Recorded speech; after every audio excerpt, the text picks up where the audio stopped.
Kemudian masuk ke tahap kedua yaitu analisis hidrologi.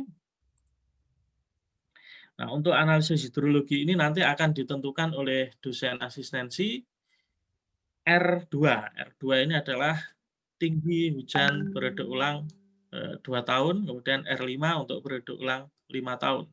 Nah, perhatikan untuk R2 akan Anda gunakan untuk saluran tersier, perhitungan saluran tersier. Jadi nanti juga di informasi dasar sistem drainase, Anda juga harus mengidentifikasi saluran yang saya buat ini tersier atau sekunder atau primer. Ya. Oke. Nanti saya rasa di pertemuan awal kuliah sudah dijelaskan tersier, sekunder, primer. Nanti kita lihat juga di contoh ya. Contoh layout. Kemudian untuk R5 bergelang 5 tahun itu untuk saluran sekunder dan primer. Jadi nanti jangan sampai keliru R2 masuknya ke sekunder primer, R5 masuknya ke tersier. Seperti itu. Jadi harus tepat nanti ya R2 ya untuk tersier, R5 sekunder primer. Nah, kemudian untuk intensitas. Intensitas ini juga ada beberapa variasi atau pilihan yang akan ditentukan oleh dosen asistensi. Ada Mononobe, Talbot, dan Sherman. Ada 3 rumus ini. Kalau Mononobe, perhatikan ya, untuk R, R2, R5 ini nanti, memang khusus digunakan untuk rumus Mononobe. Ya, masuknya di mana? Masuknya di R24 ini.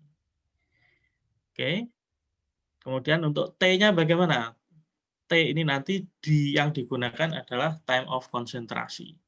Ya, ini nanti juga berlaku pada Talbot dan Sherman, yang digunakan adalah T-nya. Tapi untuk R-nya atau hujan, itu hanya digunakan pada rumus Mononobe saja.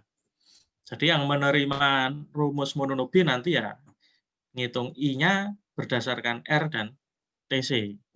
Tapi kalau yang Talbot dan Sherman, ya agak santai lah ya. Tapi ya tidak ini.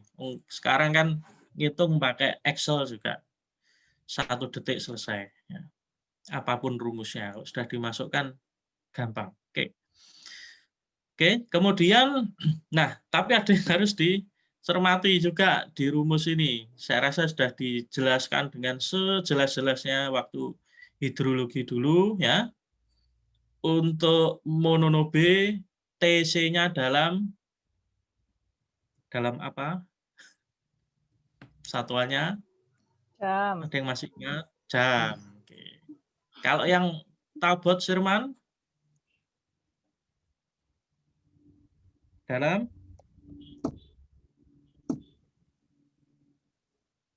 Dalam diam? Lupa Pak, itu sudah lupa. Nggak ada yang jawab ya. Pak Edi, ambil saya hidrologi. rasa dibatalkan aja Pak. Kembali ke hidrologi Pak. Ya, sudah lupa Pak. Ya, itu hasilnya 5 tahun itu hasilnya 5 tahun yang lalu. Sudah terlupakan. Ya, nanti dilihat lagi ya sambil belajar. Nanti kalau Anda sudah lulus terus kemudian diminta untuk ngitung intensitas, jangan sampai keliru. Ya, enggak saya beritahu, Anda buka lagi catatannya biar Anda ingat nanti.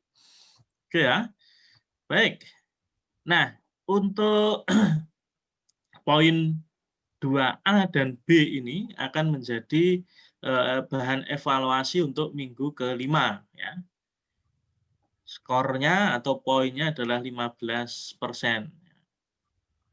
Nah, bagaimana nanti kalau mundur Pak? Saya belum selesai Pak minggu ke-5 perhitungan itu intensitasnya untuk masing-masing saluran misalkan. Ya mundur. Kalau Anda mundur ya berarti nanti tugasnya juga molor juga. Nah, kalau molor biasanya nanti dosen akan terintimidasi di akhir-akhir semester biasanya gitu. Pak, ini Pak.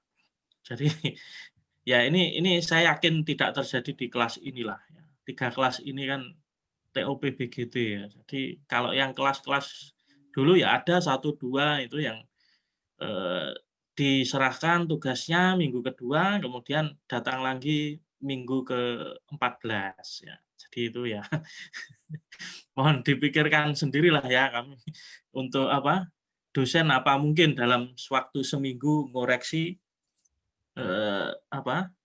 pekerjaan yang harusnya tiap 2 minggu sekali dikoreksi. Nah, itu dalam 1 malam suntuk harus selesai. Jelas tidak mungkin ya. Jadi jangan mengharapkan lebih kalau Anda nanti misalkan mengumpulkannya ya seperti tadi ya, menerima tugas di minggu kedua, kemudian muncul di minggu ke-14 atau ke-15 misalkan.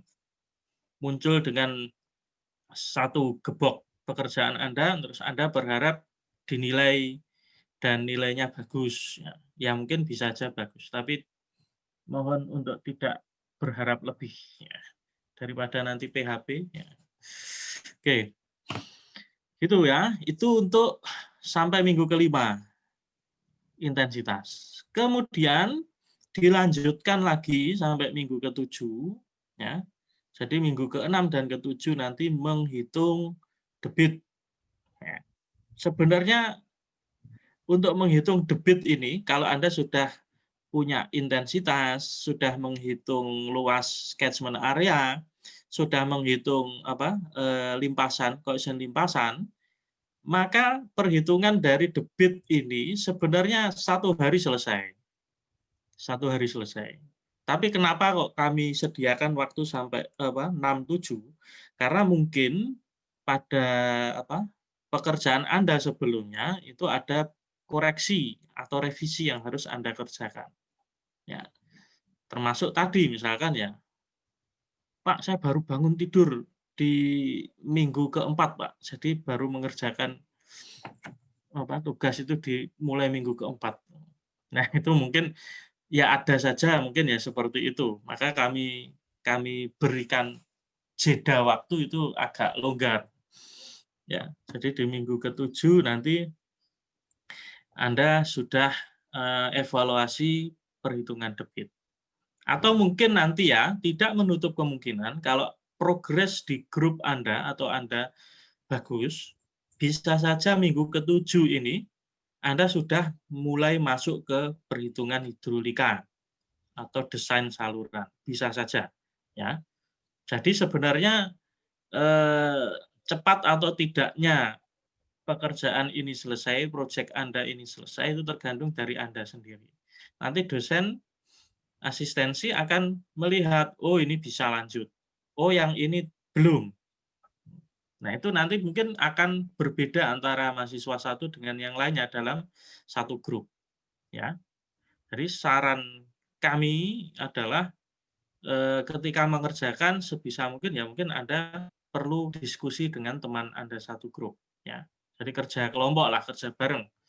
Tapi diganti dengan meeting online, jangan ketemu di kafe, nggak pakai masker, ya, tapi malah pakai maskara, ya kan?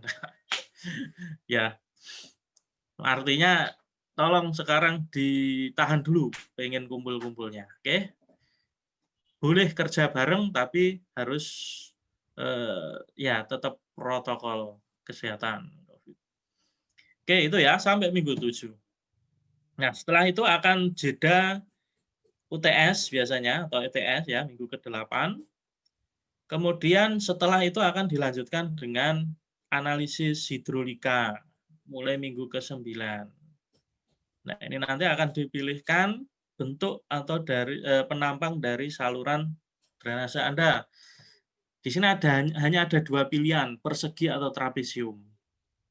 Ya. Kenapa kok tidak lingkaran, Pak? Ya, kalau lingkaran sebenarnya bisa saja, cuma melihat keumuman yang ada di Indonesia sekarang ya. Jadi kalau desain saluran drainase itu persegi atau trapesium. Memang ada di beberapa kawasan perumahan, biasanya perumahan-perumahan yang modern atau yang dibangun baru-baru ini itu menggunakan pipa bentuknya lingkaran. dengan alasan bahwa bentuk penampang lingkaran kemudian ditanam itu akan memperindah atau menyediakan space yang lebih, misalkan untuk jogging track, kemudian untuk lahan hijau di atasnya bisa ditanami seperti itu. Nah, tapi di tugas ini kami berikan persegi dan trapesium dulu, ya. Oke. Kemudian untuk material nanti bisa dipilih beton, dipilihkan beton atau pasangan bata di plester. Nah, ini nanti akan menentukan nilai dari Manning, ya, koefisien kekasaran Manning. Nah, ketika Anda masuk ke analisis hidrolika ini berarti Anda sudah mulai desain sebenarnya. Nah, kalau masuk ke desain, tolong dilihat benar-benar. Anda bisa melihat dari berbagai sumber literatur, ya, atau sumber. Misalkan Manning, angka koefisien kekasaran Manning. Anda harus benar-benar melihat dari misalkan SNI drainase itu ada. Anda baca, Anda lihat tabelnya, misalkan untuk beton berapa? 0,013 misalkan atau 0,014. Maka Anda nanti diharapkan mencantumkan berdasarkan SNI nomor bla bla bla bla ini, maka untuk material beton koefisien Manning-nya adalah sekian. Jadi Anda mendesain sesuatu itu harus atau berdasarkan kriteria desain atau peraturan standar. Jangan sampai begini, nanti ditanya, ini nilai Manning-mu 0,03 untuk beton. Kamu lihat dari mana? Dari laporan, Pak. Laporan apa? Laporan kakak tingkat yang dulu, baceman. Di mana juga bacemannya mungkin tidak tidak mencantumkan sumbernya, nah itu lebih ini lagi, ya. Jadi usahakan langsung melihat ke sumber asli, ya. Oke, baik. Berikutnya adalah dimensi saluran. Anda desain menggunakan rumus Manning. Nah, nanti di sini akan dibandingkan antara desain yang Anda kerjakan, ya, terutama di kapasitas penampang saluran, itu harus dibandingkan dengan debit yang telah Anda hitung pada saat analisis hidrologi. Jadi masing-masing saluran itu nanti akan memiliki debit tertentu. Nah, dari debit masing-masing saluran itu, misalkan saluran A1, A2, Anda desain dimensinya berdasarkan kebutuhan dari debit tadi. Pak, debitnya cuma 0,01. Langsung saya desain 1 meter kali 1 meter. Misalkan. Gimana, Pak? Aman dong? Memang aman. Tapi buat apa kamu kuliah? Kalau seperti itu. Anda kuliah itu untuk biar apa? Untuk menemukan atau mengoptimasi, ya, desain itu biar murah. Ya, kalau Anda antem langsung 1 meter kali 1 meter, ya pasti aman, ya, dari segi kapasitas, tapi belum tentu aman dari sisi hidraulik keseluruhan. Ya, karena nanti itu yang paling hulu Anda pasang 1 kali 1 dan nanti ketemu di hilir berapa. Nanti rentetannya ke situ. Karena banyak sekali yang mahasiswa itu, Pak, 1 kali 1, Pak, untuk ini.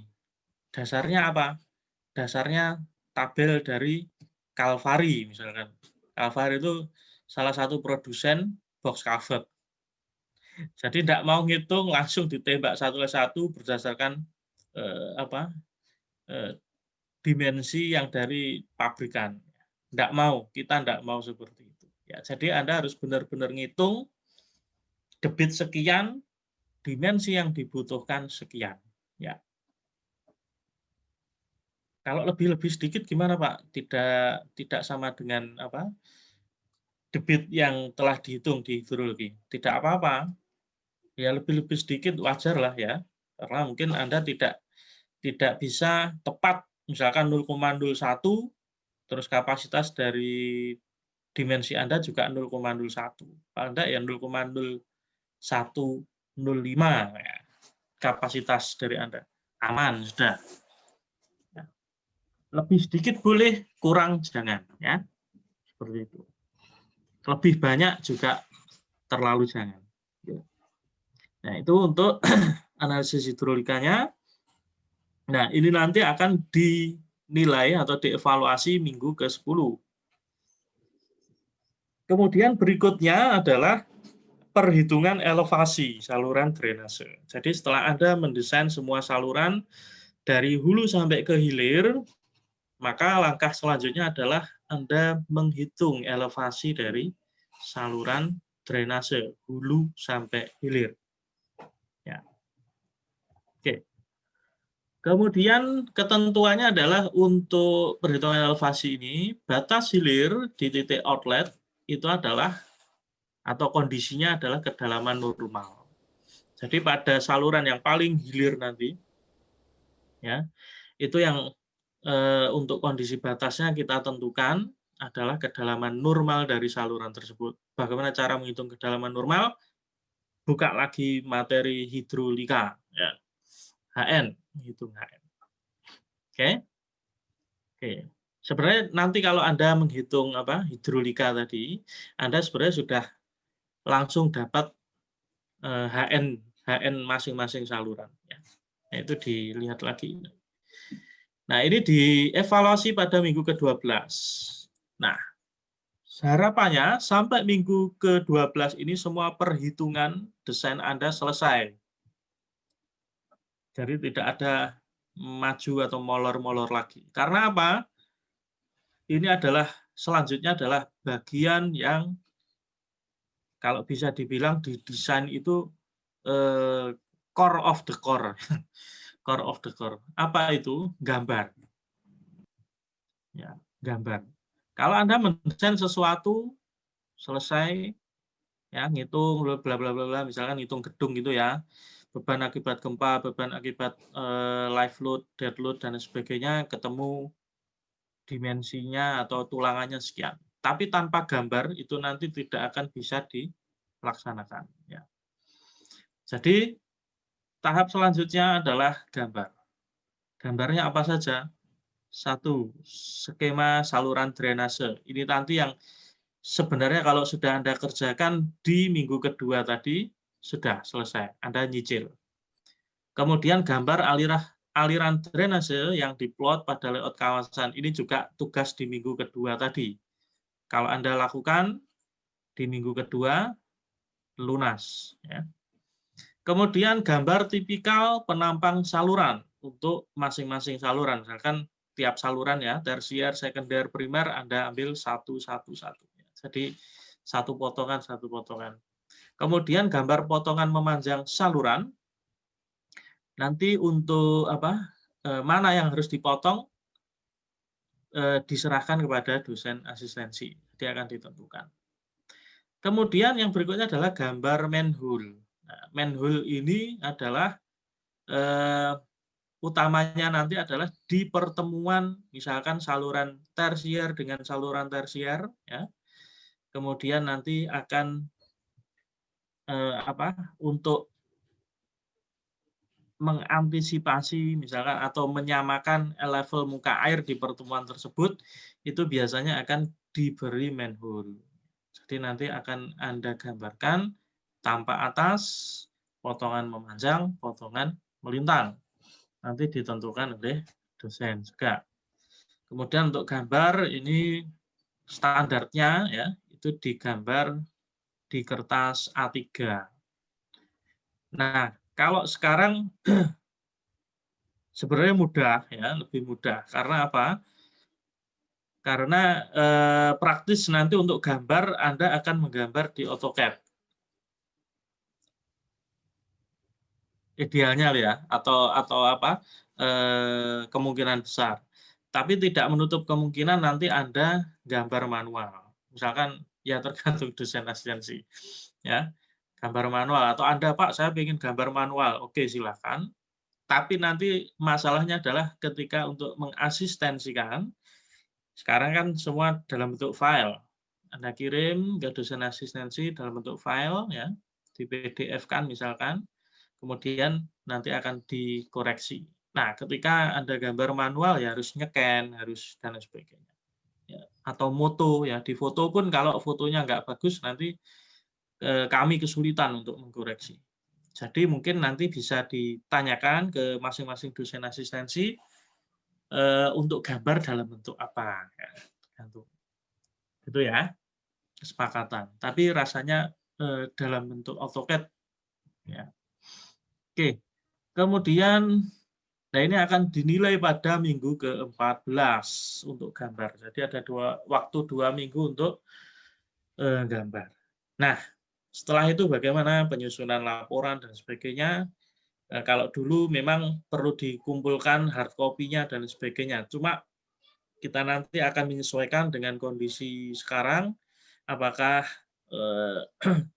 full laporan itu dikumpulkan atau nilai dari tiap-tiap evaluasi per tahap tadi saja sudah cukup, ya, hasil yang dari tadi. Nanti akan kita informasikan berikutnya, ya, selanjutnya apakah perlu mengumpulkan laporan full, tentu saja dalam bentuk file, ya, seperti itu.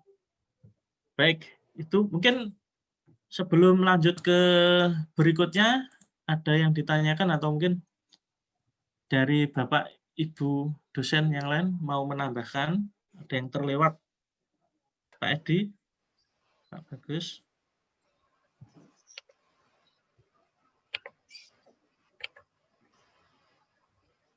Mungkin maaf Pak Mahendra, Maaf Pak Edi. nambah sedikit aja. Tadi pada analisa hidrologi itu saudara diminta menghitung intensitas hujannya memakai mononopi atau Talbot dan sebagainya dan yang lainnya. Nah, tadi Pak Mahendra sudah menyinggung bahwa baik rumus mononopi maupun rumus yang lain itu ada T di situ.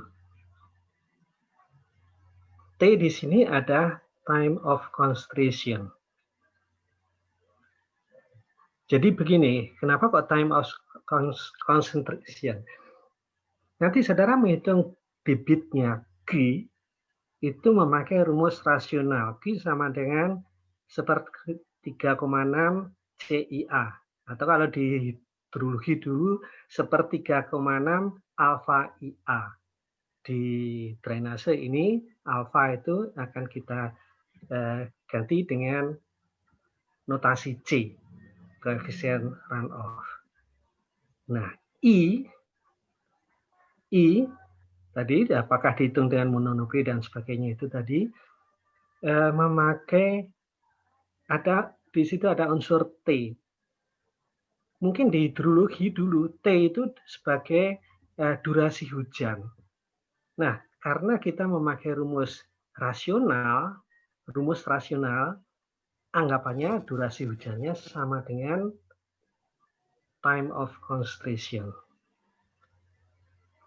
Ini mungkin nanti yang harus hati-hati. Mungkin nanti pada saat kuliah, pada saat kita dosen-dosen menjelaskan masalah hidrologi dan hidrolika, ini ada hubungan antara hidrologi dan hidrolika. Jadi Pak Mahendra tadi sudah menyampaikan bahwa TC itu time of concentration di suatu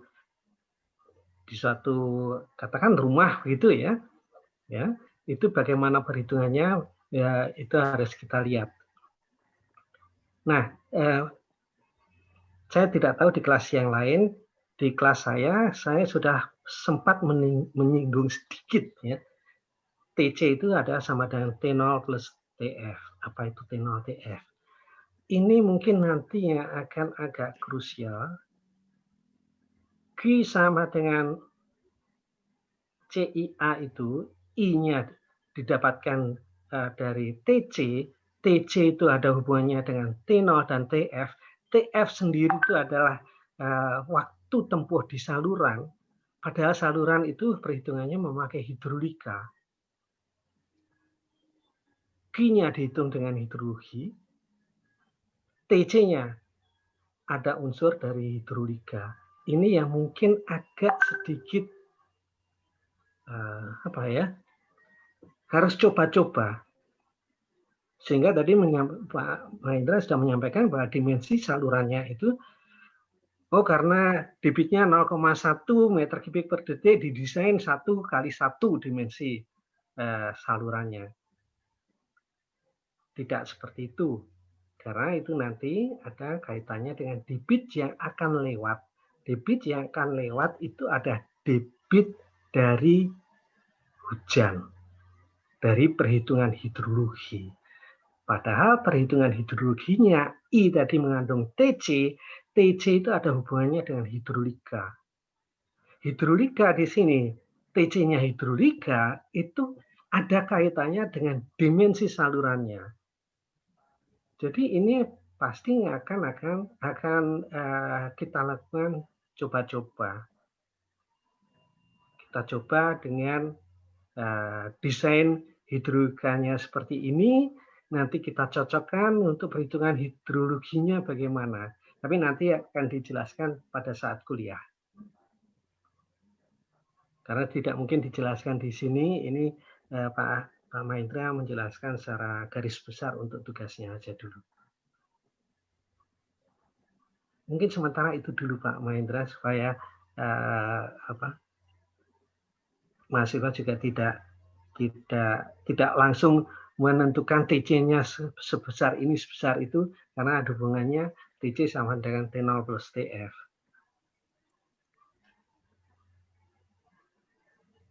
Mungkin ada yang mau menambahkan. Pak Wasis, mungkin Pak Najaji, ada Pak Bambang, Bagus, ada Pak Bagus, ada Pak Damar, Bu Novi. Lengkap ya ini, 8 asisten hadir ya. Oke. Mungkin saya lanjutkan di layout-nya dulu nggih. Biar apa? Nanti bisa saya perlihatkan yang dimaksudkan Pak Edi tadi untuk menghitung dimensi itu perlu coba-coba. Saya coba tampilkan nanti ada tabel perhitungannya seperti itu. Memang prinsipnya itu sebenarnya ada yang tidak hidrolika sama dengan hidrologi, itu mungkin ada yang tidak menganut paham itu juga. Tapi yang jelas memang untuk mendesain dimensi itu harus sesuai dengan debit hidrologinya atau debit limpasan yang telah dihitung. Dasarnya itu soalnya. Dasarnya adalah debit hidrologi tadi. Oke. Baik, saya lanjutkan sedikit. Nah, ini adalah contoh. Sudah terlihat nggih? Sudah terlihat anak-anak? Belum, Pak. Belum saya share soalnya. Ngetes saja. Aduh, Pak. Sudah ditungguin, Pak, dari tadi. Oh, sudah ditungguin. Oke, maaf. Nih, baik. Ini adalah salah satu contoh layout yang nanti akan Anda terima. Ya, tapi bukan maksudnya semua anak bukan ini ya. Masing-masing nanti akan beda. Nah, diperhatikan ini adalah layout-nya yang tidak terblok oleh gambar merah, blok merah. Ini nanti yang Anda kerjakan. Ya, jadi area yang Anda kerjakan adalah area yang tidak di blok merah. Seperti ini. Misalkan ini ada blok F, G, E, D, C. Ya, seperti itu. Nah, kemudian nanti di tugas yang Anda terima yang telah diisi oleh masing-masing dosen asistensi akan ada informasi tadi sudah saya sebutkan, ada yang akan dibuat kontur seperti ini. Ya. Nanti akan diberi angka konturnya. Nah, ini berarti Anda untuk mendesain sistem drainase atau menentukan arah dari aliran drainase, saluran drainase Anda nanti, harap diperhatikan kontur ini. Jadi kontur ini miringnya kemana? Ya, bisa saja, ya ini paling mudah ini kontur paling mudah. Kalau Anda mendapat seperti ini, ya langsung aja arahnya ke sana. Misalkan seperti itu ya. Oh, sorry.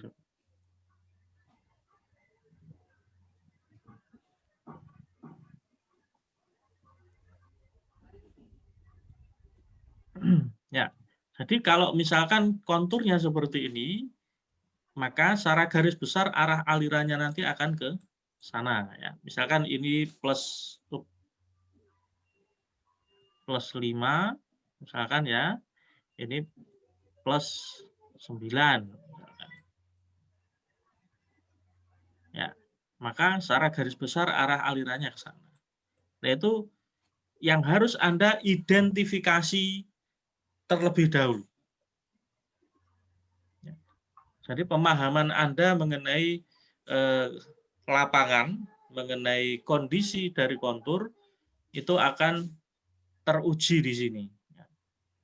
Misalkan, ya ada juga sih yang dulu, misalkan Pak, ini arahnya ke sana Pak, terus belok ke sana Pak, terus balik ke sini Pak. Ada yang seperti itu, ya. Ada yang seperti itu. Kalau ini ke sana, berarti dia akan melawan kontur atau konturnya naik seperti itu. Kalau ke sini, oke, mungkin tidak masalah karena konturnya rata dan ke sini juga tidak masalah. Tapi yang ke sini, kenapa kok harus ke sana dulu ya? Kalau harus naik dulu, ya itu tidak tahu. Karena masing-masing nanti akan memiliki cara pikirnya sendiri-sendiri. Nah, disinilah nanti Anda akan apa ya? Ya bukan diuji sih. Kemampuan membaca lapangan Anda akan diterapkan di sini seperti itu ya. Jadi jangan sampai salah. Kemudian ada juga tipe nanti yang misalkan oleh dosen asistensi akan diberi elevasi, misalkan di titik ini. Jadi bentuknya mungkin bukan kontur seperti ini, garis konturnya tidak ada, tapi mungkin di sini diberi elevasi plus 4 misalkan. Kemudian di titik ini misalkan plus 4,5. Ya, mungkin di titik ini plus 6 misalkan. Ya, dan seterusnya seperti itu. Berarti apa? Sebenarnya sama dengan prinsip garis kontur ini, bahwa ya ini yang paling rendah, kemudian naik dan lebih naik lagi. Berarti arah alirannya nanti ya relatif ke sana. Ya. Seperti itu. Ya. Nah, misalkan contoh lain, diberi di titik ini plus 3, ya. Kemudian di titik ini plus 5. Dan di sini plus 8. Ini kalau sistem atau modelnya diberi titik elevasi. Maka arah alirannya, ya kalau dari informasi elevasi nanti adalah cenderung ke arah sana. Berarti nanti Anda akan mengarahkan semua aliran ke titik yang memiliki elevasi terendah. Seperti itu. Relatif seperti itu. Oke. Bisa dipahami ya. Jadi nanti ada beberapa tipe soal yang memang dimodifikasi atau improvisasi oleh masing-masing dosen asistensi. Oke.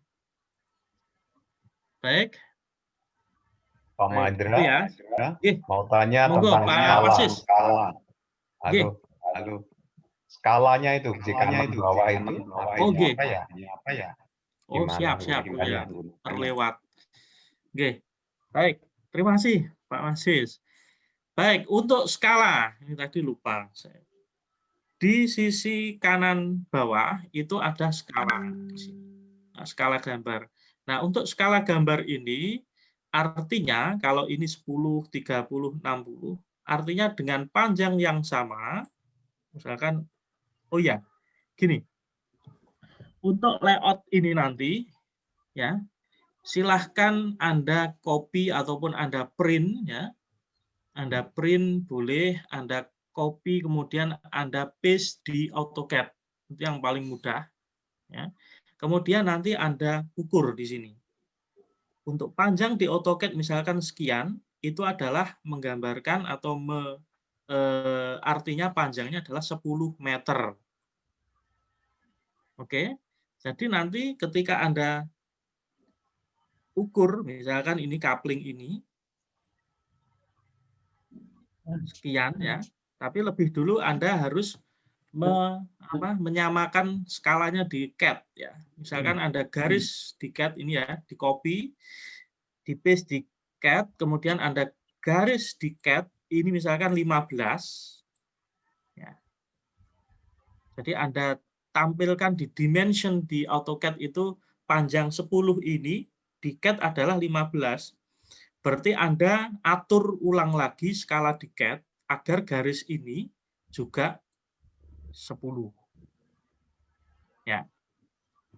Berarti apa? Ketika nanti Anda mengklik-klik gambar ini, misalkan ini Anda garis, Anda dimensi, ketika skalanya ini sudah Anda sesuaikan dengan skala yang tertera di gambar dan di AutoCAD, maka selanjutnya ketika Anda bekerja menggaris di sini dan sebagainya, maka garis ini panjangnya sudah sesuai dengan skala atau kondisi yang sebenarnya, seperti itu. Nah, untuk detail misalkan, Pak, saya tidak bisa AutoCAD, Pak, ya silahkan nanti belajar, atau kalau waktunya tidak cukup, ya silahkan Anda print saja, kemudian Anda ukur dengan penggaris. Ya, 10 meter ini berapa atau di penggaris? Misalkan 10 meter ini, ketika Anda plug, Anda ukur dengan mistar Anda, ini 1 cm. Berarti 1 cm di gambar yang Anda print, itu mewakili 10 meter panjang yang ada di lapangan. Seperti itu. Paham ya?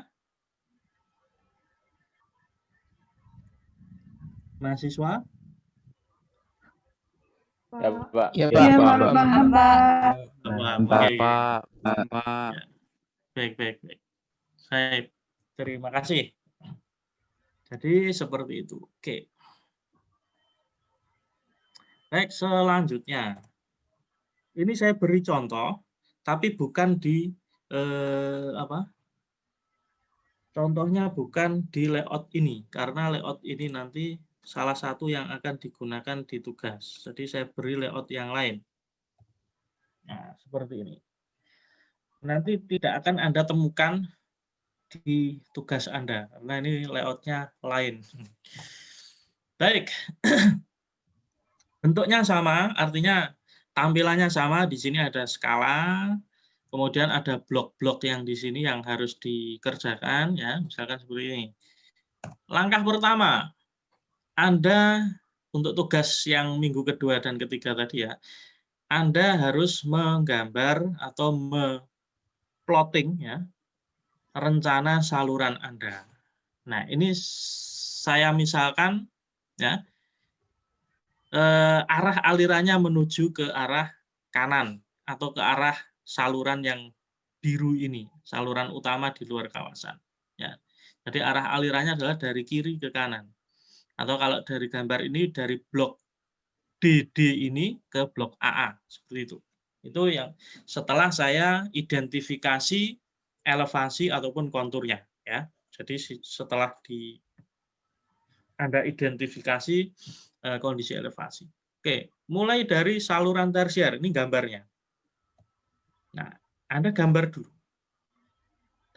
Tersier, seperti yang sudah dijelaskan di kelas, bahwa saluran tersier itu adalah saluran yang menerima limpasan air hujan pertama kali. Ya, seperti itu. Saya contohkan, ambil contoh adalah blok DD. Ya, blok DD ini. Jadi saya ambil atau saya taruh saluran di sini. Oke. Ini adalah saluran tersier. Kemudian di sini ya, untuk ruas yang di sini tadi, samping ini juga saluran tersier. Pak, kok kecil? Ya enggak apa-apa. Sepanjang apapun, kalau dia masih saluran yang pertama kali menerima limpasan, ini adalah kalau yang saluran kecil ini, mungkin dia hanya menerima dari separuh jalan saja. Ya, separuh jalan yang di sini. Ya, karena nanti untuk limpasan di jalan itu juga diperhatikan, dan perhatikan juga bahwa jalan itu bentuknya seperti punggung seperti ini ya. Jadi sama, ada punggung atau elevasi yang paling tinggi itu di tengah, sehingga aliran hujan nanti akan separuh ke kiri, separuh ke kanan seperti itu. Itu kalau jalannya normal seperti itu. Tapi bisa saja nanti jalan itu miringnya hanya satu sisi. Biasanya itu terjadi atau terdapat pada jalan-jalan di tikungan, ya. Tapi kita tidak bicara masalah jalan yang di luar keumuman ya. Jadi ini di kawasan perumahan, kondisinya biasanya punya punggungan di tengah seperti itu. Oke, jadi yang warna biru ini, yang panjang dan yang pendek di blok D ini adalah dua saluran tersier.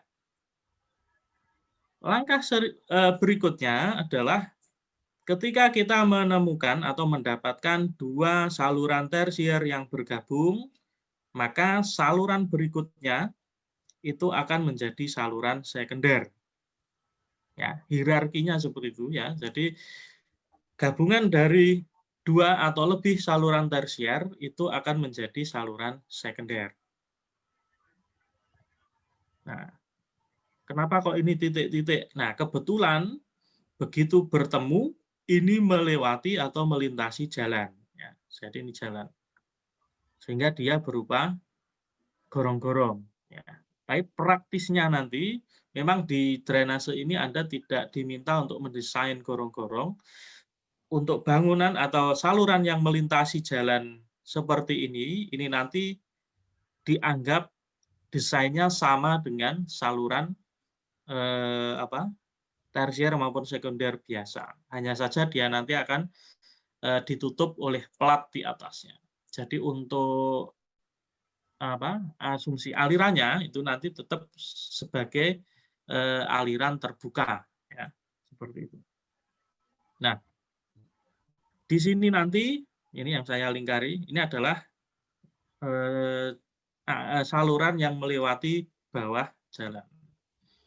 Kemudian dari blok Z ini juga bertemu, atau dari blok Z ini ada saluran tersier ya, masuk ke yang saya lingkari ini. Nah, ketika dia bertemu dengan saluran yang kuning ini, posisinya adalah saluran tersier bertemu dengan saluran sekunder. Hierarkinya, kalau ada saluran tersier bertemu sekunder, maka saluran berikutnya setelah pertemuan ini adalah tetap saluran sekunder. Kecuali nanti kalau di suatu titik mungkin di sini ada saluran sekunder Anda bertemu dengan sekunder lain, maka akan menjadi saluran primer. Ya, hierarkinya seperti itu. Tapi selama dia masih bertemu dengan kecil ketemu besar, katakanlah seperti itu ya, maka salurannya nanti akan statusnya tetap yang besar tadi, atau orde di atasnya, sekunder. Nah, lanjut seperti ini, maka ini tetap saluran sekunder. Kemudian, nah di blok Z yang sisi sebaliknya ini juga ada saluran tersier sama dengan yang di DD tadi, ketemu dengan saluran sekunder, maka status berikutnya ini juga tetap sekunder. Jadi yang kuning-kuning ini saluran sekunder tetap. Oke. Tentu saja ini nanti di sini ada lagi saluran tersier dari blok CC, tapi tidak saya gambarkan, saya hanya memberi contoh pada dua blok ini saja. Ya. kemudian akan bertemu dengan saluran CC yang di blok depan, ya, tetap merupakan saluran sekunder. Misalkan di sini saya lintaskan di bawah jalan, maka ini akan tertutup oleh jalan seperti itu. Tapi dimensinya mungkin nanti, alirannya untuk jenisnya tetap aliran terbuka. Kemudian juga dari blok AA itu ada saluran tersier seperti ini ketemu, ya, dan ketemu lagi dari blok depannya dan berakhir di saluran utama di sini. Nah, ini kebetulan yang saya contohkan ini masih saluran sekunder. Seperti yang saya sampaikan tadi, bisa saja ini di bawah sampai blok AA ini dia berupa saluran primer. Kalau ya dengan catatan misalkan dari blok WX dan Y ini saluran yang utamanya yang keluar dari 3 blok ini berupa saluran sekunder ketemu di sini misalkan, maka nanti untuk yang blok saluran melintasi blok AA ini berupa saluran primer. Ya, nanti tergantung dari pola ataupun layout yang Anda buat. Nah, untuk outlet, ya, ini kami sarankan ya dari satu sistem dari blok ini Anda buat satu outlet saja. Ya, jadi yang masuk ke saluran ini satu outlet saja. Oke.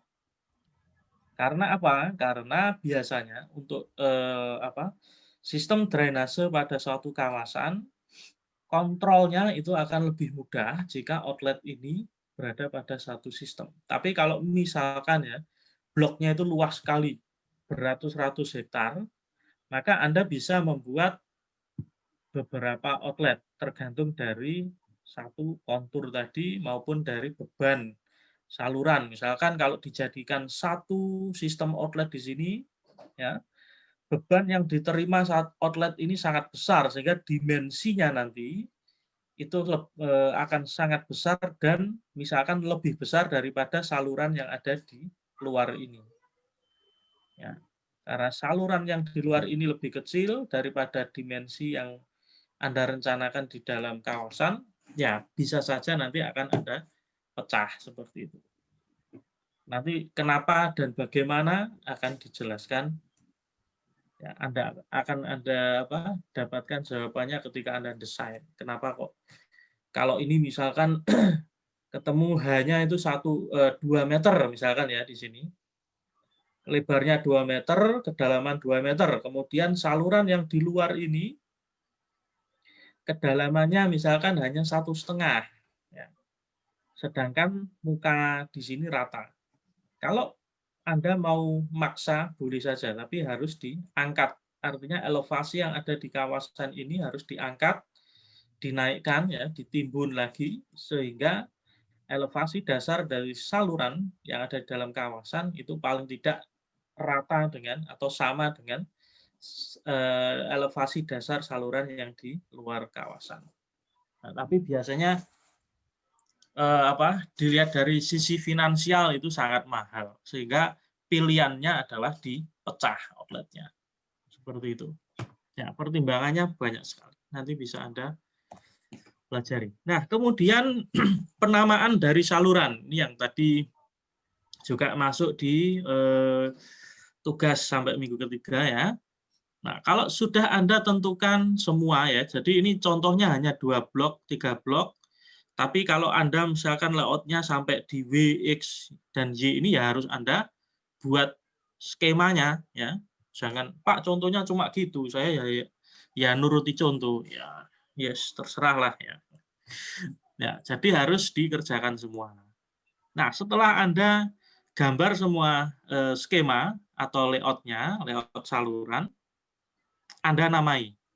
Nah, penamaannya bagaimana? Tadi sudah saya sampaikan, cara termudah itu adalah Anda lihat bloknya, nama bloknya.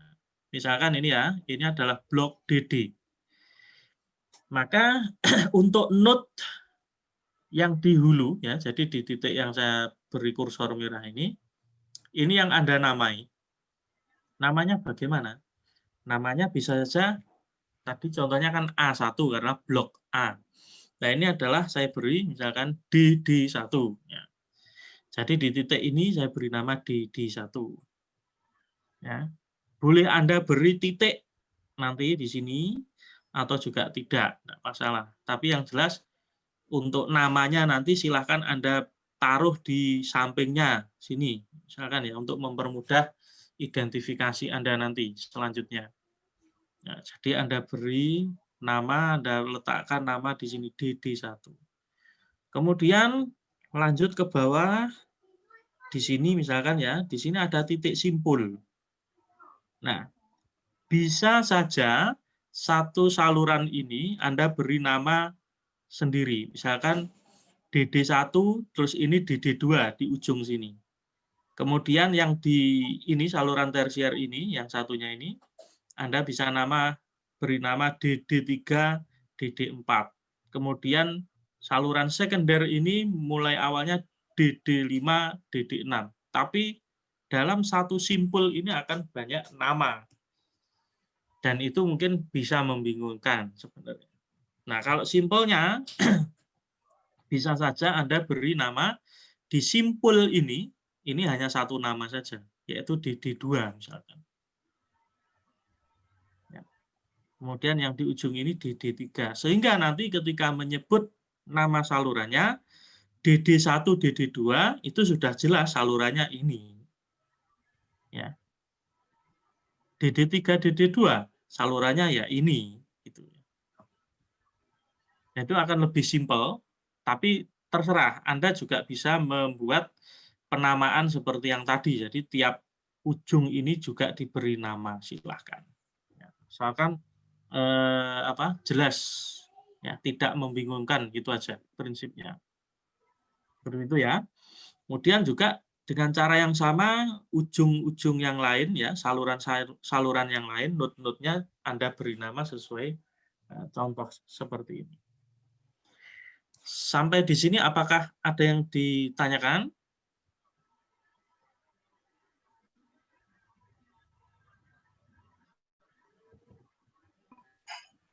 Cukup jelas, Pak.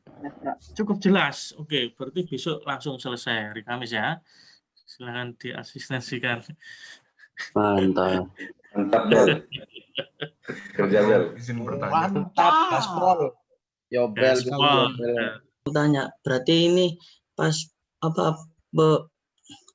membuat arah salurannya tersier nggak boleh ketemu tersiernya, Pak? Tersier ketemu, maksudnya boleh. Hah? Biru terus masuk ke biru lagi, terus masuk sekunder. Nah, benar.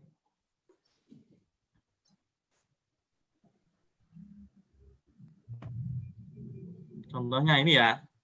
Ya, Pak. Ya, Pak. Yang boleh saya ini. agak bingung. Gimana? Ini kan contohnya gini nih ya. DD ini saluran tersier. Kemudian ini tersier. Nah, praktisnya atau prakteknya nanti di pertemuan biru dengan biru ini nanti adalah manhole sebenarnya. Nah, kemudian dari manhole ini nanti selanjutnya adalah sudah saluran sekunder. Nah, yang ditanyakan tadi, misalkan Pak, boleh nggak ketemu yang biru ketemu biru? Boleh saja. Boleh saja. Misalkan ini ya, ini saya gambar di sini. Oh, sorry. Biru, warna biru. Oke, biru. Biru ini ya. Ini misalkan yang ini, DD ini ya. DD 1, 2.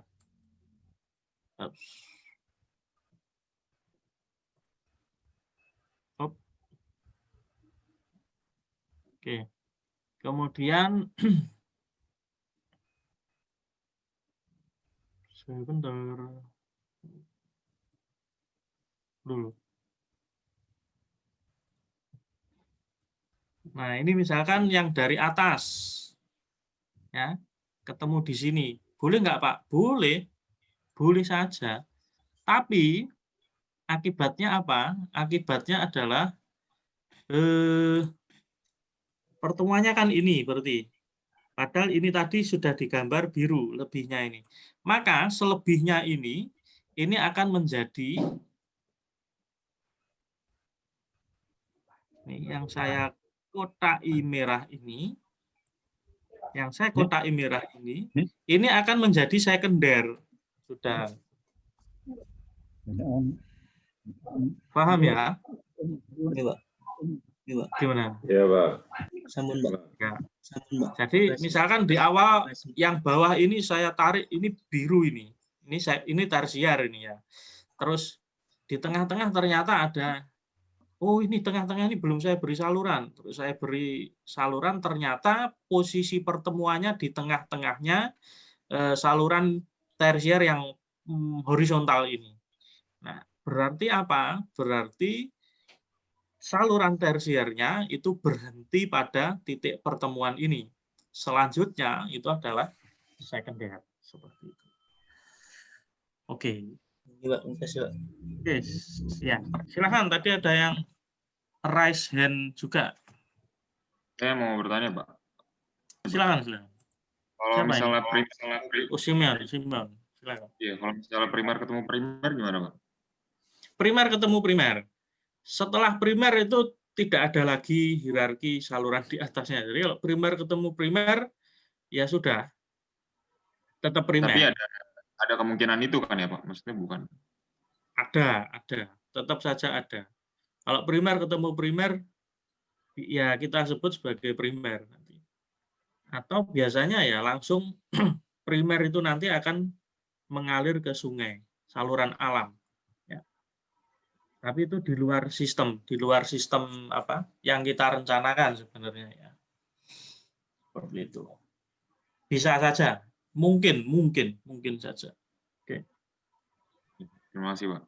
Nah, saran saya adalah buatlah skema atau saluran layout itu sesederhana mungkin. Ya. Sesederhana mungkin.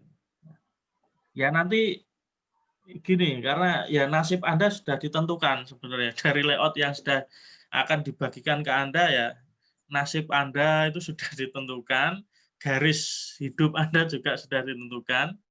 Nanti akan masing-masing akan beda ya. Cara gambarnya ini ke sana misalkan ya tadi ya, saya contohkan di awal tadi konturnya arahnya ke kiri, tapi dia maunya saya ke kanan dulu naik ya, pengen muter-muter dulu. Bisa saja nanti seperti itu. Nah, itu nanti yang akan diarahkan oleh dosen asistensi. Makanya fungsi dari asistensi yang rutin itu adalah untuk kami ya dosen itu membaca pola pikir Anda. Ya, misalkan ada yang kurang tepat, ya kita akan berusaha memberikan arahan seperti itu. Oke, mungkin wonten yang ditambahkan Pak Ediano, Pak Bambang, Pak Wasis, monggo. Pak Bagus atau Bu Novi, Pak Damar. Atau Pak Mahendra. Oke, monggo Pak Nasasi. Ya, tadi itu bingung primer, sekunder, tersier, kuarter. Nah, kalau diteruskan kan bisa 5 ke buangan akhir.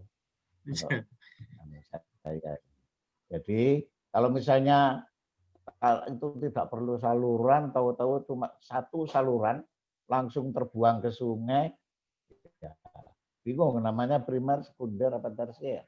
Kebetulan yang soal dibagikan Pak Mahendra itu kan memang rumit, harus belok-belok, sambung-sambung gitu ya. Kalau misalnya lurus sekali langsung terbuang, itu namanya primer, sekunder, apa tersier.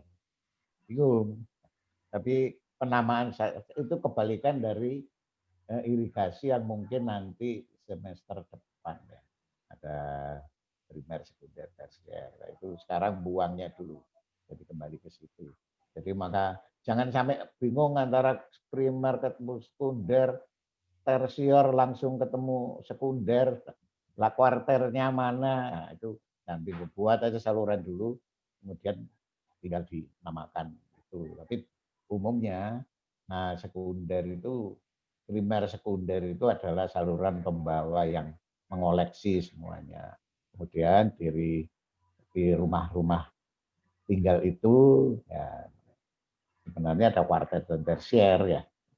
Jadi primer, sekunder, tersier itu kan hanya urutan kebesarannya.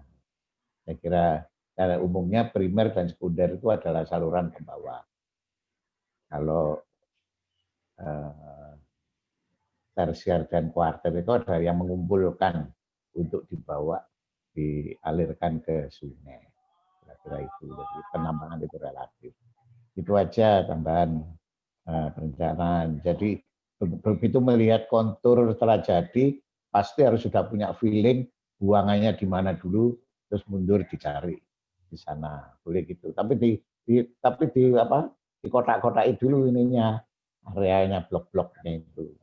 Blok ini nanti lari lewat mana, menyusuri jalan-jalan yang sudah direncanakan.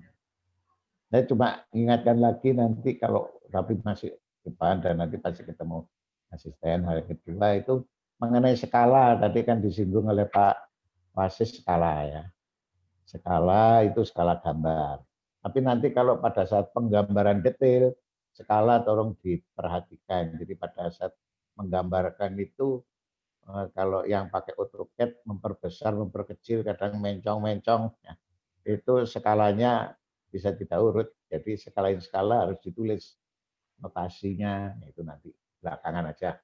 Nanti pertama tugasnya masih membagi layout dan salurannya itu arahnya kemana. Itu terima kasih Pak Mahendra. Nambahin sedikit karena tadi ada yang tanya. Oke, matur nuwun Mas Haji. Oke. Monggo Pak Edi wonten tambahan mungkin. Sementara enggak dulu Pak Mahendra. Oke. Ya, saya lanjutkan ke skema, ya, gambar skema. Jadi tadi belum selesai. Sebelumnya saya mau monggo tanya. Pak Wasis. Ya, jadi untuk tugas ini dalam satu sistem drainase boleh lebih dari satu saluran untuk masuk ke badan air, ke yang pembuang tadi. Betul seperti itu atau gimana? Atau harus hanya satu? Yang jadi primernya itu satu atau boleh lebih, Pak Mahendra? Ini satu sistem drainase. Sebenarnya kalau apa untuk apa cakupan blok yang sudah didesain itu satu cukup, Pak Wasis. Harusnya Cuma satu nanti, ya. Cuma ya itu tadi, misalkan saya tadi cerita untuk kondisi perencanaan kenyataannya di lapangan itu kalau bloknya itu luas sekali, itu bisa saja kalau cuma satu outlet itu dimensinya ketemu besar sekali, tidak memenuhi kalau dibuang, sehingga bisa saja outletnya itu beberapa seperti itu. Oke. Jadi boleh beberapanya itu berapa? Maksimal 3 boleh? Silakan, itu masing-masing dosen asensi, tapi gitu ya. Prinsipnya boleh kalau mau lebih dari satu. Menyesuaikan dengan kondisi ininya. Iya, terima kasih Pak Mahendra. Oke, matur nuwun Pak Wasis. Saya nambah sedikit Pak Mahendra mengenai ini tadi, outlet tadi. Lebih dari satu atau cukup satu saja. Mungkin juga kita lihat konturnya bagaimana. Memungkinkan nggak hanya memakai satu outlet. Blok, misalnya ada 5 blok. Blok 1, 2, 3. Ternyata posisinya kalau dilarikan di satu outlet itu tidak memungkinkan karena topografinya. Sehingga dia blok 1, 2, 3 mempunyai outlet sendiri, blok 45 mempunyai outlet sendiri karena topografi. Selama itu masih memungkinkan hanya satu outlet karena katakan luasannya tidak terlalu besar dan topografinya memungkinkan, ya nggak masalah. Ya, apalagi kalau topografinya itu topografinya berbukit-bukit, mungkin bisa aja outletnya bisa lebih dari satu, meskipun lahannya tidak terlalu luas. Terima kasih Pak Mahendra. Matur nuwun Pak Edi. Terima kasih sudah mengingatkan. Ya, jadi yang diperhatikan lagi untuk outlet tadi adalah kontur, betul sekali. Ya, di lapangan seperti apa itu nanti yang menentukan outletnya, apakah satu atau lebih. Matur nuwun. Saya lanjutkan satu slide lagi, yaitu contoh skema. Nah, untuk skema ini,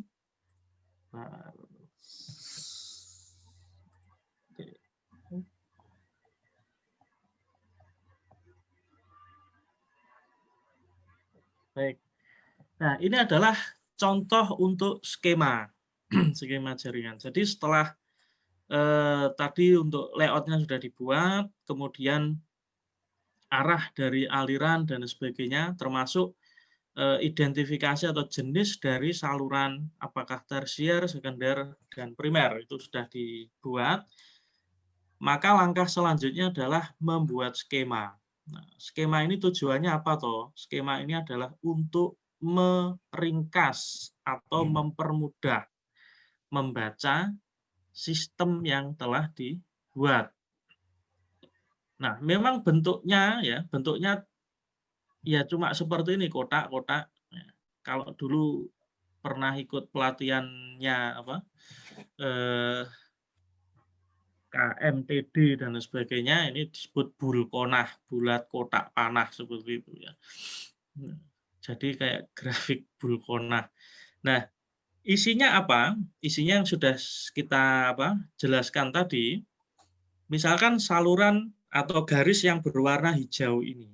Ini adalah representasi dari saluran tersier. Nah, seperti itu. Misalkan ya. Kemudian nama. Ya, di samping kirinya ini ada nama, ada kotak ya, berisi satu nama di atas sendiri.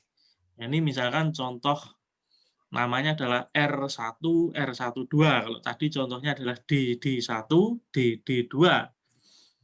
Kemudian yang diisi adalah luas catchment area. Ya, luas catchment areanya berapa?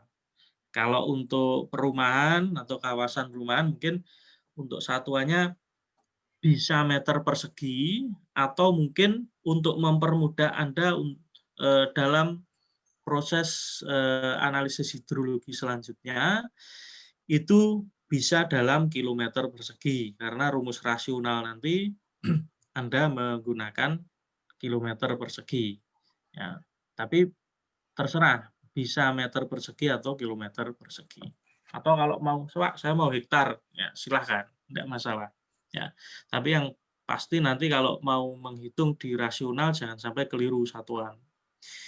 Oke, baik. Selanjutnya adalah nilai C, koefisien limpasan. Yang saya sampaikan tadi, misalkan saluran ini hanya menerima dari perumahan atau rumah, ya, coupling rumah. Maka Anda bisa menghitung ya nilai C dari rumah tadi. Misalkan Anda dalam satu coupling rumah, itu komponennya adalah atap dan lahan. Ya, lahan itu berupa taman, misalkan taman dan carport yang di depan.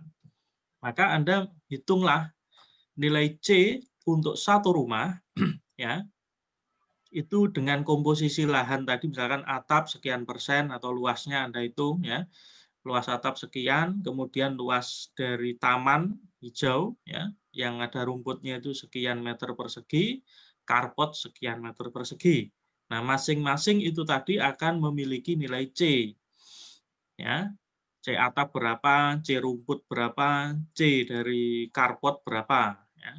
Carport itu untuk bahannya, misalkan plesteran semen atau dari keramik, terserah ya. Silahkan Anda mendesain itu sendiri, asumsikan itu sendiri, tulis di perencanaan Anda. Ya. Nah, kemudian itu satu rumah. Kalau satu blok tadi berapa? Ya, silahkan Anda hitung. Ya. Jadi itu nanti akan menjadi nilai C dari saluran R1, R12 di sini. Oh, Pak, ternyata saluran tersiernya itu bukan hanya dari rumah, Pak, tapi dari jalan depan rumah itu separuh. Ya, separuh jalan itu masuk ke saluran. Ya hitunglah C dari jalan digabung dengan C yang berasal dari rumah tadi. Ya, berarti Anda sudah menghitung C jalan, ya, gabungan dari C jalan dan C rumah, yang rumah tadi di dalamnya juga ada komposisi macam-macam tadi. Ya, seperti itu. Ya, C. Berarti C gabungan. Kemudian L0, L0 ini adalah panjang limpasan dari lahan tadi. Ya, jadi rumah tadi L0-nya berapa. Kemudian karena sama-sama masuk aspalnya tadi, misalkan jalannya juga masuk ke saluran, maka juga punya L0 dong. Betul. Ya.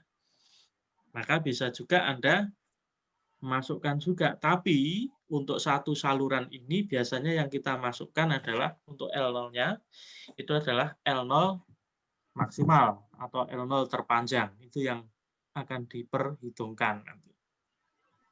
Ya. Kemudian informasi berikutnya adalah panjang dari saluran. Ya. Panjang dari ujung tadi DD1 itu berapa sampai ke DD2. Ya, atau di sini R1, R1. Panjangnya berapa. Oke. Oke. Nah, itu untuk saluran tersier yang ada di ujung. Nah, seperti ini. Loh, Pak, yang di setelahnya bagaimana? Nah, jadi yang saluran biru ini, sekunder ini bagaimana? Untuk luas catchment-nya, ya, itu nanti adalah luas catchment gabungan otomatis. Ya. Ini contoh keliru ini bukan. Ya, jadi untuk luas dari saluran yang biru ini atau saluran sekunder ini, luas catchment-nya adalah luas total dari seluruh area atau kawasan yang memberikan kontribusi limpasan air ke saluran sekunder ini. Berapa berarti? Ya, kalau misalkan dari saluran tersier ini ada 2,1 ini ya, ini kilometer 0,2, berarti adalah gabungan dari dua ini. Plus jika sepanjang saluran ini misalkan menerima limpasan dari dari jalan, dari lahan-lahan yang lain, berarti maka ada tambahan luasan lagi. Ya. Bagaimana dengan C-nya? Nilai C untuk saluran yang biru ini, yang sekunder ini, adalah C gabungan dari semua area yang masuk ke saluran sekunder warna biru ini. L0-nya itu sebenarnya bisa kita pandang L0 dari lahan yang masuk ke saluran biru ini langsung. Bisa. Tapi bisa juga L0 ini nanti kaitannya dengan TC. TC yang terakhir masuk ke saluran di ujung ini, TC-nya berapa? TC maksimumnya. Ini nanti akan digunakan dalam menghitung L0. Tapi L0 di sini tulis saja dulu ya, atau ketikkan saja dulu di sini adalah L0 dari lahan yang diterima di samping kiri kanan. Nanti untuk TC-nya dihitung di luar, di selain ini. Ya. Kemudian untuk saluran, L salurannya ini adalah panjang saluran yang biru ini sendiri. Jadi tidak termasuk yang di sini. Karena nanti untuk L saluran itu untuk menghitung TF, ya, TF yang ada di sini. TF yang di biru ini sendiri, kemudian baru nanti ditambahkan dengan T0, ya, T0 dari lahan yang ada di sekitar saluran yang biru ini, misalkan jalan yang dihitung dari panjang L0 tadi, kemudian dibandingkan dengan TC maksimum yang masuk di ujung saluran, di hulu saluran yang biru ini. Ya, TC-nya ya dari lahan atau saluran R1, R12 ini atau R1, R11 yang kemudian nanti dibandingkan yang paling maksimum yang mana itu yang dipakai. Nah, ini nanti yang akan dijelaskan di kelas ya nanti ya. Seperti itu. Tapi kurang lebih untuk skema seperti ini. Skemanya seperti ini. Pak, apakah harus lurus-lurus? Ya, lurus-lurus saja. Kalau yang kenyataannya muter gitu gimana, Pak? ya buatlah, jangan muter ya. Mungkin kotak seperti ini ya, atau seperti ini. Sorry, nggak kelihatan ya. Ya, jadi kalau muter gini Pak, gimana Pak? Ya buatlah siku seperti ini saja. Jadi disederhanakan ya. Jadi skema itu fungsinya untuk menyederhanakan layout agar lebih mudah dalam melihat sistem seperti itu. Baik, itu mungkin ada pertanyaan. Kilian ya, Kilian Wisman, silakan. Ya Pak, makasih Pak. Ini saya mau bertanya tentang C, koefisien limpahan tadi ya. Ya. Itu seingat saya di hidrologi, itu C-nya itu dalam bentuk range ya, yang dikasih dulu. Apa di tabel, terus misal dari area perumahan C-nya itu dari berapa sampai berapa range-nya. Nah, terus yang tadi Pak Mahendra jelaskan kan C-nya itu misal asumsikan luas genteng, taman, carport, dan mungkin jalan, terus itu untuk buat hitung C-nya. Berarti C yang nanti dipakai ini dihitung berdasarkan rumus atau masih tetap sesuai tabel itu ya? Oke, ya mungkin tadi saya kurang lengkap menjelaskan. Ya, artinya kalau C-nya tetap melihat dari tabel. Ya, misalkan untuk atap, C-nya di tabel misalkan 0,8 sampai 0,9. Silahkan Anda ambil nilai berdasarkan range tersebut. Nah, yang saya jelaskan tadi atau yang saya sebutkan tadi adalah untuk menghitung C gabungan.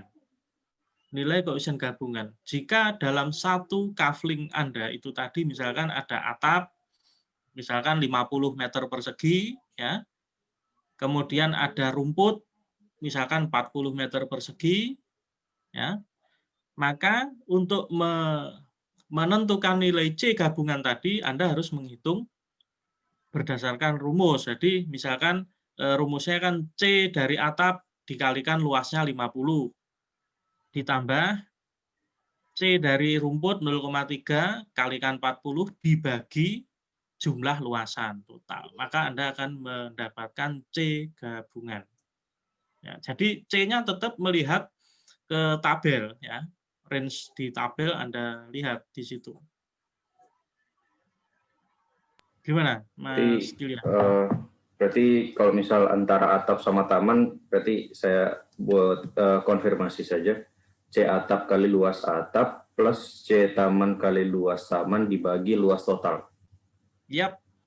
Oh, oke. Baik. Makasih, Pak. Ya, sama-sama. Oke. Mungkin nanti akan dijelaskan di kelas. Mungkin belum sampai itu nggih. Nah, belum.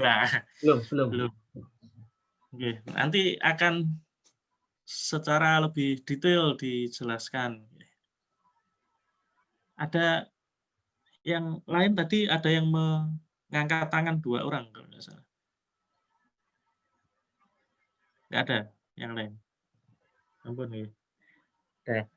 Monggo Pak Edi, Pak Bambang, Pak Wasis mau menambahkan sebelum kita akhiri. Sudah lebih dari durasinya.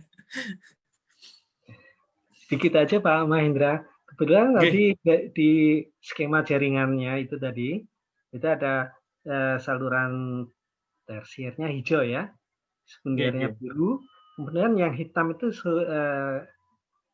buangan akhir atau buangan primer? Buangan akhir ini Pak. Jadi ini contohnya ini kayak di danau gitu.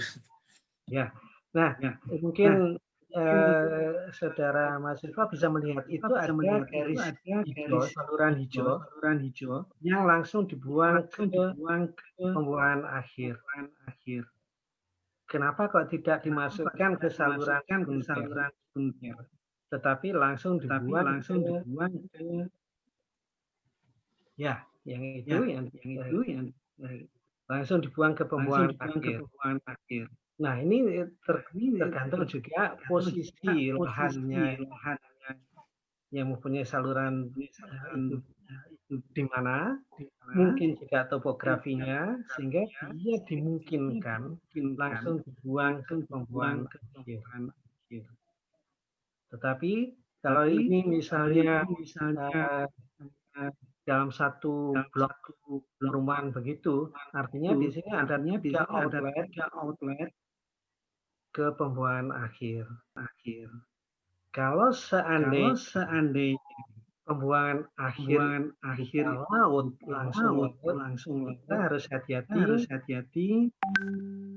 Di situ mungkin ada pengaruh dari pasang surut yang membuat 3 outlet ini nanti kesulitan dalam operasionalnya karena masing-masing saluran harus ada mempunyai pintu air dan ada pompa. Ini agak sulit kalau pembuangan akhir itu berpengaruh muka airnya itu berpengaruh terhadap saluran membuang ke situ. Jadi nanti mungkin dijelaskan oleh dosen saya mengampu karena outlet itu tidak gampang kalau pembuangan ke laut. Ada persyaratan tertentu yang akan kita pelajari bersama. Jadi ini dimungkinkan apabila elevasi muka air akhir itu berpengaruh terhadap saluran yang menghubung ke pembuangan akhir. Jadi ada saluran tersier yang langsung ke pembuangan akhir itu bisa saja tergantung dari elevasi muka air pembuangan akhir. Saya nambahi itu aja Pak. Karena ini kebetulan di contohnya ada saluran tersier yang langsung membuang ke pembuangan akhir. Oke, baik. Matur nuwun Pak Edi. Baik, ini harus diakhiri ya. Ini ada yang raise hand tapi nanti mungkin bisa diskusikan di kelas atau di waktu asistensi ya. Jadi memang waktunya mepet, jamnya mepet. Maaf mengganggu Pak. Untuk kode absennya gimana Pak? Oh ya, nanti untuk kelas B akan saya share di grup kelas B. Yang kelas lain mungkin sudah bisa langsung ke presensi di ITS, My ITS. Gitu ya. Jadi absennya ke masing-masing kelas. Baik. Demikian, terima kasih Bapak-bapak dosen, Bapak dan Ibu dosen atas kehadirannya. Semoga bisa melaksanakan proses asistensi dengan baik. Kemudian mahasiswa juga ya. Tadi pesan saya jangan moro-moro langsung muncul di minggu ke-14. Ya, jangan carpe diewe. Oke. Prosesnya diikuti sehingga nanti bisa mendapatkan hasil yang terbaik. Baik, terima kasih. Saya akhiri dulu. Terima kasih. Assalamualaikum warahmatullahi wabarakatuh. Selamat siang semuanya. Terima kasih Pak. Terima kasih Pak. Terima kasih Pak.